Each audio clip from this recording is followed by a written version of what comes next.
حضرت ثوبان رضی اللہ تعالیٰ عنہ کو کون نہیں جانتا؟ عاشق رسول ہیں، محب رسول ہیں، صحابی رسول ہیں۔ حضرت ثوبان رضی اللہ تعالیٰ عنہ ایک مرتبہ دربار رسالت میں حاضر ہوئے، ان کا چہرہ اترا ہوا تھا، رنگ اڑا ہوا تھا۔ نبی کریم صلی اللہ تعالی وسلم نے ان کی اداسی کو اور ان کے چہرے کی پژمردگی کو دیکھ کر کے پوچھا کہ ثوبان کیا بات ہے، تم کیوں مغموم ہو، کیوں افسردہ خاطر نظر آ رہے ہو، کس غم نے تمہیں غمگین کیا ہے اور کس پریشانی نے تمہیں کبیدہ خاطر کیا ہے؟ درد مند عاشق نے عرض کی یا رسول اللہ صلی اللہ علیہ وسلم، نہ کوئی جسمانی تکلیف ہے نہ کہیں درد ہے، بات یہ ہے کہ رخ انور جب آنکھوں سے اوجھل ہو جاتا ہے تو دل بےتاب ہو جاتا ہے، فوراً زیارت سے اس کو تسلی دیتا ہوں، اب رہ رہ کے مجھے یہ خیال ستا رہا ہے کہ جنت میں حضور کا مقام بلند ہوگا اور یہ مسکین نہ جانے کس گوشے میں پڑا ہوگا، اگر روئے طابہ کی زیارت نہ ہوئی تو میرے لیے جنت کی ساری لذتیں ختم ہو جائیں گی، فراق و ہجر کا یہ جہاں کا صدمہ تو اس دل ناتواں سے برداشت نہ ہو سکے گا۔ نبی کائنات صلی اللہ تعالی علیہ وآلہ وسلم اپنے عاشق کی ان باتوں کو سنتے ہیں اور خاموش ہوتے ہیں۔ اللہ اکبر! اتنے میں حضرت جبریل امین بارگاہ رسالت میں حاضر ہوتے ہیں اور خدا کا یہ پیغام سناتے ہیں کہ سنو، جو لوگ نبی سے محبت کرتے ہیں، جن کے دل میں نبی کا عشق ہوتا ہے، انہیں گھبرانے کی بات نہیں ہے، وہ جنت میں بھی حضور کے ساتھ ہوگا، جنت میں بھی انہیں حضور کی رفاقت حاصل ہوگی، انہیں جنت میں بھی حضور کا وصال میسر ہوگا۔ اللہ اکبر! میرے دوستو، سچ پوچھئے تو یہ صرف حضرت ثوبان کی کیفیت نہیں تھی، تمام صحابہ کرام کی یہ کیفیت تھی۔ اس لیے حضرت علامہ قرطبی رحمۃ اللہ تعالیٰ علیہ اور دیگر مفسرین کرام فرماتے ہیں کہ یہ آیت کریمہ تمام صحابہ کرام کے حق میں نازل ہوئی، بلکہ میں تو یہ کہتا ہوں کہ یہ آیت کریمہ صرف صحابہ کرام کے حق میں نہیں ہے، بلکہ قیامت تک جتنے بھی عاشقان رسول پیدا ہوں گے، جتنے بھی نبی سے محبت کرنے والے ہوں گے، تمام لوگ، تمام عاشقان مصطفیٰ اس آیت کریمہ کے عموم میں شامل ہیں۔ اللہ اکبر! میرے دوستو، نبی سے محبت انسان کو کہاں سے کہاں تک پہنچا دیتی ہے۔ صحابہ کرام حضور سے محبت کرتے تھے، اسلاف کرام صحابہ کے حضور سے محبت کرتے تھے، اور تمام مسلمان حضور سے محبت کرتے ہیں، اور اسی محبت نے مسلمانوں کو ایک الگ منفرد مقام عطا کیا ہے کہ مسلمان اس قوم کا نام ہے جو اپنی جان کو قربان کر سکتا ہے، اپنے مال کو قربان کر سکتا ہے، اپنی اولاد قربان کر سکتا ہے، لیکن کبھی بھی وہ نبی کی محبت کو قربان نہیں کرے گا، کبھی نبی کی عزت پہ آنچ آ جائے وہ کبھی برداشت نہیں کرے گا۔ اس لیے مسلمان سب کچھ قربان کر دیتا ہے، لیکن نبی کی عظمت پہ آنچ آ جائے وہ کبھی برداشت نہیں کرے گا۔ سرکار دو عالم صلی اللہ تعالیٰ علیہ وآلہ وسلم سے صحابہ کرام کس قدر محبت فرماتے تھے آپ اندازہ لگائیں۔ حضرت صدیق اکبر رضی اللہ تعالیٰ عنہ حضور سے کتنی محبت کرتے تھے۔ تاریخ اسلام میں جنگ لڑی گئی، جنگ بدر، بڑی اہمیت کا حامل ہے یہ وہ جنگ ہے جس میں رسول کائنات صلی اللہ علیہ وسلم بھی بنفس نفیس شریک تھے، اور حضرت ابوبکر صدیق رضی اللہ تعالیٰ عنہ حضور کے جھنڈا کے نیچے، اور حضرت ابو صدیق رضی اللہ تعالیٰ عنہ کا لڑکا عبد الرحمن بن ابی بکر یہ ابو جہل کے جھنڈا کے نیچے، دونوں میں جنگ ہوئی، کفر اور اسلام میں جنگ ہوئی، حق اور باطل میں جنگ ہوئی، اور اللہ تبارک و تعالیٰ نے مسلمانوں کو فتح عظیم عطا فرمائی۔ بعد میں حضرت عبد الرحمن بن ابی بکر یہ بھی دامن اسلام میں آ گئے۔ ایک مرتبہ باپ بیٹے میں گفتگو ہو رہی ہے، بات چیت چل رہی ہے، بیٹا کہہ رہا ہے، حضرت عبد الرحمن بن ابی بکر کہتے ہیں کہ ابا جان آپ کو کچھ معلوم ہے، جنگ بدر میں جب آپ حضور کی طرف سے لڑ رہے تھے اور میں کفار کی طرف سے لڑ رہا تھا، کئی دفعہ ایسا بھی ہوا کہ آپ میری تلوار کی زد میں آ گئے تھے، اگر میں چاہتا تو آپ کی گردن اڑا دیتا، لیکن میں نے باپ سمجھ کر کے آپ کو چھوڑ دیا، اگر میں چاہتا تو آپ کو قتل کر دیتا، باپ سمجھ کر کے میں چھوڑ دیا۔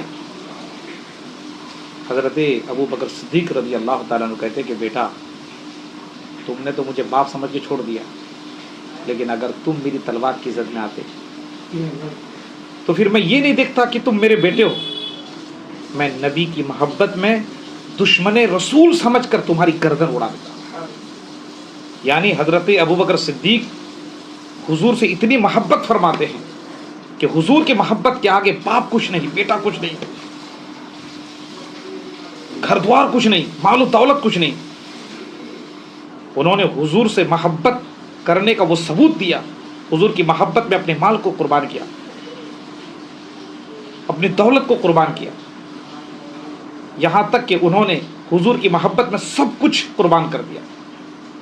تو اللہ تبارک و تعالیٰ نے ان کا مقام اور مرتبہ بھی کتنا بلند کیا کہ تمام انسانوں میں نبیوں کے بعد سب سے بڑا درجہ جس انسان کو حاصل ہے وہ حضرت ابو صدیق ہے. یہ نبی کی محبت کا صدقہ ہے کہ جو انسان بھی نبی سے محبت کرتا ہے اللہ تبارک و تعالیٰ اس کو فرش سے اٹھا کر عرش پر پہنچا دیتا ہے. اس لیے نبی سے محبت کرنا سیکھو. زید بن دسنہ ایک صحابی رسول ہے, بڑے جلیل القدر صحابی رسول ہے. زید بن دسنہ دھوکے سے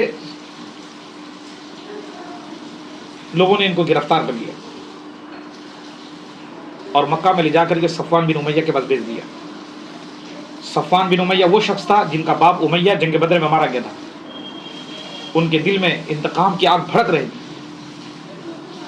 صفوان بن امیہ نے زید بن دسنہ کو حرم شریف میں لا کر,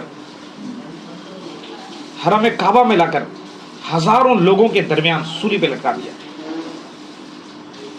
اس وقت عین سولی کے سے پہلے جب زید بن دسنہ سے پوچھا گیا, حضرت ابو سفیان جو اس وقت ایمان لے کر نہیں آئے تھے, انہوں نے پوچھا زید بن دسنہ سے سولی پر لٹکانے سے پہلے کہ زید بن دسنہ یہ بتاؤ اور سچ سچ بتانا کہ اگر تمہاری جگہ پر محمد صلی اللہ علیہ وسلم کو سولی پر چلا دیا جائے تو کیا تم اس بات کو پسند کرو گے؟ اگر تمہیں باعزت بری کر دیا جائے اور تمہاری جگہ پر محمد صلی اللہ علیہ وسلم کو قتل کر دیا جائے تو کیا تم اس بات کو پسند کرو گے؟ اللہ اکبر. زید بن دسنہ کا جواب سنیے. حضور سے کتنی محبت تھی صحابہ کرام کو, کس قدر لگاؤ تھا. زید بن دسنہ کہتے ہیں کہ سنو, ہمارے حضور صلی اللہ تعالی علیہ وآلہ وسلم کو سولی پر لٹکانے کی بات کرتے ہو, معاذ اللہ. میں تو یہ بھی پسند نہیں کرتا ہوں کہ میری جگہ پر حضور صلی اللہ تعالی علیہ وآلہ وسلم کے پیر پہ کانٹا چبھے. میں تو یہ بھی نہیں پسند کرتا ہوں کہ مجھے باعزت بری کر دیا جائے اور حضور صلی اللہ علیہ وسلم کے پاؤں پہ کانٹا چبھے. ابو سفیان نے جب یہ بات سنی تو ابو سفیان نے کہا خدا کی قسم میں نے بہت سے محبت کرنے والوں کو دیکھا, بہت سے پیار کرنے والوں کو دیکھا, مگر ایسی محبت میں نے نہیں دیکھی جیسی محبت محمد کے ساتھی محمد سے کرتے ہیں. ایسی محبت دنیا میں اس کی نظیر نہیں ملتی ہے. تو یہ صحابہ کرام کی محبت تھی. صحابہ کرام کا یہ ایمان تھا کہ انہوں نے اپنی جان, اپنا مال اور اپنا دھن, تن, من سب کچھ رسول اللہ کے لیے قربان کر دیا. آج ہم لوگ ان کا نام لیتے ہیں.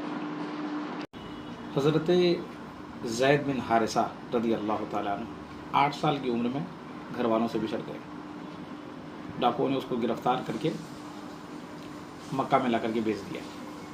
حضرت حکیم بن حزام رضی اللہ تعالیٰ عنہ نے انہیں خرید کر حضرت خدیجہ کے حوالے کر دیا. ام المومنین حضرت سیدہ خدیجہ الکبریٰ رضی اللہ تعالیٰ عنہ جب حضور صلی اللہ تعالیٰ علیہ وآلہ وسلم کے عقد میں آئی تو انہوں نے بطور ہبہ حضرت زید بن حارثہ کو حضور کی خدمت میں پیش کر دیا. اب حضرت زید بن حارثہ حضور کی خدمت میں رہنے لگے, حضور کی غلامی کرنے لگے, حضور کا کام کاج کرنے لگے. اور ادھر حارثہ یعنی زید کا باپ اپنے بیٹے کی جدائی میں اور فراق میں تڑپتا رہتا تھا اور رقت آمیز اشعار پڑھتا تھا. اسی درمیان کسی نے جا کر کے ان کو خبر دی کہ آپ کو کچھ پتہ بھی ہے, آپ کا بیٹا مکہ میں ہے اور محمد عربی صلی اللہ علیہ وسلم کا غلام ہے. باپ جب یہ سنتا ہے تو تڑپ اٹھتا ہے. چنانچہ حارثہ اپنے بھائی کعب کو لے کر مکۃ المکرمہ پہنچتا ہے اور نبی کریم صلی اللہ تعالیٰ علیہ وآلہ وسلم کی بارگاہ میں آتا ہے اور اپنے بیٹے زید کو جیسی دیکھتا ہے حارثہ اس کو گلے سے لگاتا ہے اور خوب پھوٹ پھوٹ کر روتا ہے, خوب روتا ہے, خوب آنسو بہاتا ہے. اور پھر اس کے بعد نبی کریم صلی اللہ تعالیٰ علیہ وسلم کی بارگاہ میں حارثہ عرض کرتا ہے کہ یا رسول اللہ صلی اللہ علیہ وسلم، آپ کو جس قدر بھی مال چاہیے، جس قدر بھی دولت چاہیے، جس قدر بھی درہم و دینار چاہیے، آپ لے لیجئے، لیکن میرے بیٹے کو مجھے دے دیجئے، میرے بیٹے کو میرے حوالے کر دیجئے، اس لیے کہ میں اس کی جدائی برداشت نہیں کر پاؤں گا۔ سرکار دو عالم صلی اللہ علیہ وسلم نے جب ان کی درد بھری داستان کو سنی تو حضور صلی اللہ تعالیٰ علیہ وآلہ وسلم کا دل جو رحم و کرم کا سمندر تھا جوش میں آ گیا۔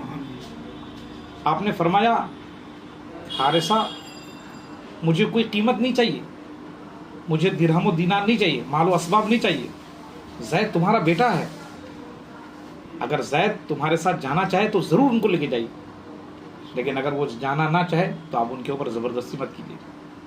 آقا کریم صلی اللہ تعالی وسلم نے زید بن حارثہ کو بلا کر کے فرمایا کہ یہ تمہارے باپ ہیں، یہ تمہارے چچا ہیں، تمہیں لینے کے لیے آئے ہیں، میں تمہیں اجازت دیتا ہوں کہ تم بخوشی ان کے ساتھ جاؤ اور اپنی آزادانہ زندگی گزارو،